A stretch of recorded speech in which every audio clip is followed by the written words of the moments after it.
और जो गाना है वो ऑलरेडी इतना सोलफुल है, इतना प्यारा है and I just look forward कि बस ये आपका है, आप इसे ढेर सारा प्यार दीजिए। तो मेरे ख्याल से वो हमारी एक अंडरस्टैंडिंग थी मेरी और प्रीत भाई की कि हमने इस गाने को कम्प्लीटली जिस तरह से ये चाहते थे उस तरह से निकाला है। आई थिंक मैं अभी तक कहीं गया ही नहीं था जो मैं कम बैक करूँ, अभी तो मैं शुरू ही कर रहा हूँ और मैं चाहूँगा कि मेरी जर्नी ऐसी ही चलती रहे ताकि मुझे ज़्यादा वेट करके वापस कम बैक ना करना पड़े। तो इसके लिए हमारे लिए वो चैलेंजिंग था, but at the same time team बहुत अच्छी थी, तो इसके लिए हमें बहुत अच्छा लगा। बहुत छोटी गलियां हैं और आप सबसे मुश्किल ये है कि आप वहाँ लोगों को कंट्रोल नहीं कर सकते, आप परमिशन दे सकते हो। आई थिंक केमिस्ट्री निकालने के पीछे सबसे बड़ा हाथ डायरेक्टर का होता है और जो गाना है वो ऑलरेडी इतना सोलफुल है, इतना प्यारा है कि मेरे ख्याल से मुझे और सना को ज़्यादा मेहनत नहीं करनी पड़ी।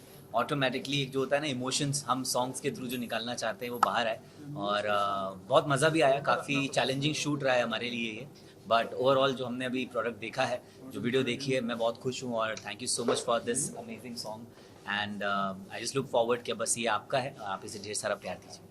कितनी वर्कशॉप या जब आपने गाने के बारे में बताया गया कितना वर्कशॉप हुआ वगैरह पड़ा? मेरे ख्याल से मेहनत सारी जो है मैं कहूँगा डायरेक्टर है और जो प्रोडक्शन है उनकी वर्कशॉप ज़्यादा हुई, बिकॉज जिस तरह से गाने को किया गया है, जिन लोकेशंस पे हमने जा के गाने की शूट की है दिल्ली में, वो थोड़ी चैलेंजिंग थी।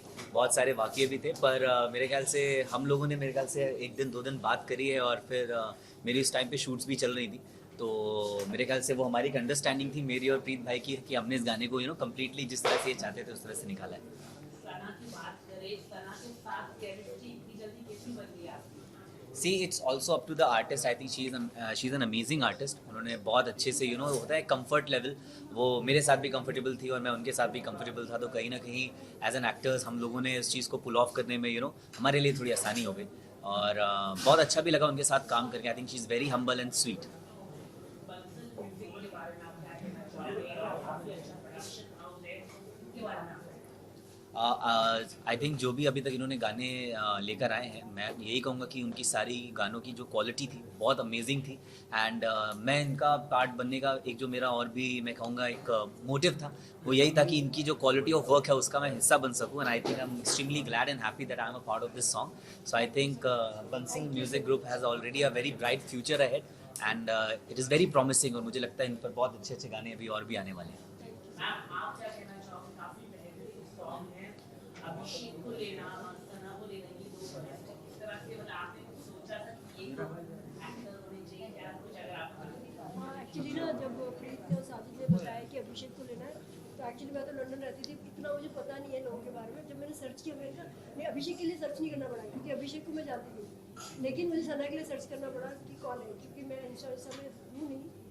सॉरी सना, मैं आपको नहीं जानती थी बट अभी मैं आपको बहुत अच्छे से जानती हूँ। तो अभिषेक और सना को लेना बहुत प्राउड की बात है हमारे प्रोडक्शन के लिए। इतने अच्छे आर्टिस्ट हमें मिले हैं, ऑलरेडी इतने फेमस हो आप अरे और इतने गुड लुकिंग और हैंडसम हो। Abhishek, after your show, this is your comeback, right? How is the feeling? पूरा जो जनता मिस कर रही थी अभिषेक को एक्टिंग करते हुए या उनकी अलग अंदाज को, how is that butterflies you're having in your stomach for now? I think मैं अभी तक कहीं गया ही नहीं था जो मैं कम बैक करूँ, अभी तो मैं शुरू ही कर रहा हूँ और लास्ट शो मेरा अभी कुछ दिन पहले ख़त्म हुआ और उसके बाद मेरे ख्याल से ये हमने आई थिंक इसकी आधी शूटिंग शो के पहले की थी और इसकी आधी शूटिंग शो के बाद की थी।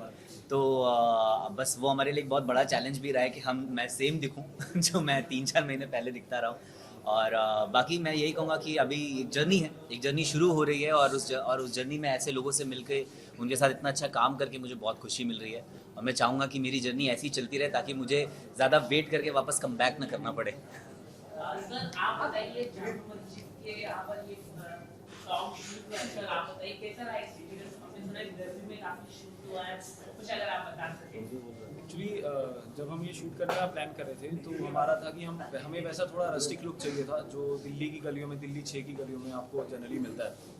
बट प्रॉब्लम है कि वहाँ शूट करना बहुत मुश्किल है, बहुत डिफिकल्ट है। तो अगर आपके जो कास्ट हैं या साथ में आपकी जो प्रोडक्शन की टीम है अगर वो सपोर्ट ना करे तो I don't think so it's possible to even shoot over there.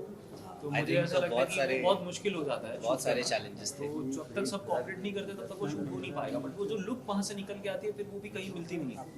तो इसके लिए हमारे लिए वो चैलेंजिंग था, but at the same time team बहुत अच्छी थी, तो इसके लिए हमें बहुत अच्छा लगा वो शूट।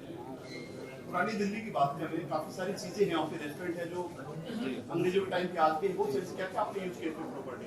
सी हमने मोस्टली हमें जामा मस्जिद का जो चाहिए था हमें वो ज़रूरी था। करीम होटल है। करीम है, पर करीम के वहाँ शूट करना बहुत मुश्किल है बिकॉज जगह बहुत छोटी है वो। छोटी छोटी बहुत छोटी गलियाँ हैं और आप सबसे मुश्किल ये है कि आप वहाँ लोगों को कंट्रोल नहीं कर सकते। आप परमिशन ले सकते हो बट आप वहाँ लोगों को नहीं कम कर सकते बिकॉज वहाँ का रोज़ आना जाना बहुत है। वो सेंटर है और वहाँ जामा मस्जिद के आसपास वैसे ही लोग घूमने बहुत आते हैं तो वो बहुत मुश्किल हो जाता है वहाँ शूट करना। मुश्किल था, परमिशन लेना बहुत मुश्किल है उस एरिया में। मुश्किल था लाल बट किला सामने है, जामा जी मस्जिद। जी जी मुश्किल बहुत था but at the same time वही बात है कि जब प्रोडक्शन आपके साथ होता है तो बंसल सर ने बहुत सपोर्ट किया, शाइना मैम ने बहुत सपोर्ट किया।